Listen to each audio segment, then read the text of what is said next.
Welcome back to Going to Ground. And golden autumn light is filling Yatesbury Church here in Wiltshire, where I've come for a moment and to film and connect with you after a couple of weeks. It's good to be back. And this is a church where all kinds of traces of the past are evident, as with so many historic church buildings, not just in the memorials and monuments, but in the wear upon hassock and prayer book, the softness of those tools of worship worn in over the years, in the worn down hymn numbers on the hymn board above the pulpit, and the traces not only of the past but of a living community and congregation with fresh flowers and candles recently burned and service books ready for use. These are places where there is an overlaying of past with present, and as we've observed so many times before, the traces of past ways and those who've gone before are left behind more evidently, partly because things never get removed once you put them in a church, and they take on that meaningfulness that comes when you put anything actually in a sacred space. And that means that we've got layers and layers of significance and memory in this place. I was at another church last night, St Andrew's Holborn, listening to Sir Simon Jenkins speak about church buildings and engaging with him a little bit. He wrote an interesting piece in The Guardian yesterday around the future church buildings. And he's a great ally, although I disagree with him about some things. And he was saying, however, that whilst he's not a believer, he has a very powerful sense, as many do, of presence in these buildings. And it's partly, in large part, the presence of those who have been there before us. And that's a theme that I've been thinking about so much in September and October. It's never far from my thoughts, but there have been particular occasions when it's been really powerfully evident.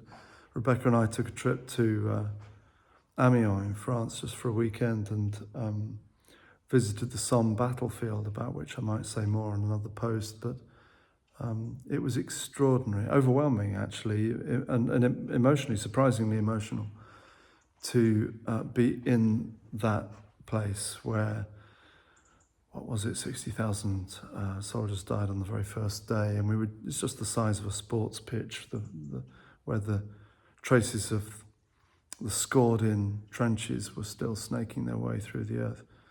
And I couldn't get over the silence of the place. How could it be silent on that sobbing soil with such deafening noise of guns and screams? And I was thinking the past must be heard here. You know, we were talking about the signal of the past in churches, how the sound of singing is soaked in. You just think in those places that it must push its way through from the past somehow. Felt like it contained too much to be silent.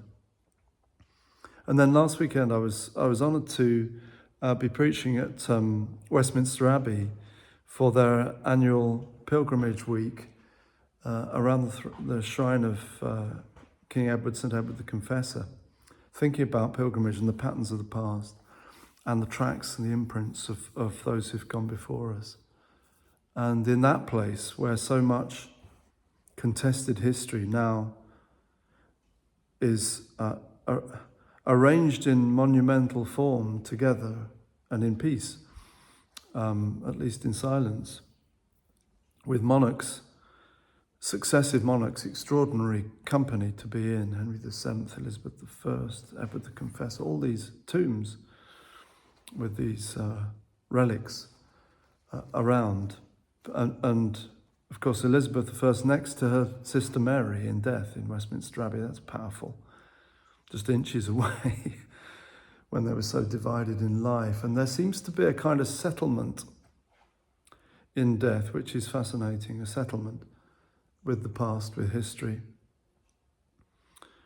But the impact of it upon the present is something I'm very interested in, particularly in trying to trace life-giving ways from the past and seeing where they follow and how we can find them. So I'm always interested. I think it's partly why I like second-hand stuff. I like things that bear the imprint of former use. It gives me a confidence in them somehow. It gives me a confidence that I too can use them, even if they turn out to be broken.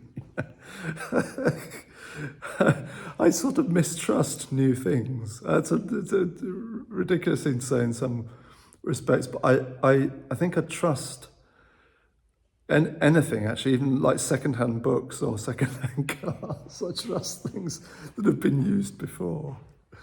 Pre-loved. And therefore I love pre-loved religion too, pre-loved prayers. And I like, even in creating new songs and things, to have echoes of what's gone before. You can't help it, actually, of course. There are only 12 tones, and you inevitably pick up the tunes from the past. And it all goes in. It all goes in. Much more that could be said, but these are the themes about which I've been thinking. So let me know your thoughts. And wherever you are today, friends, God bless you as you go to ground.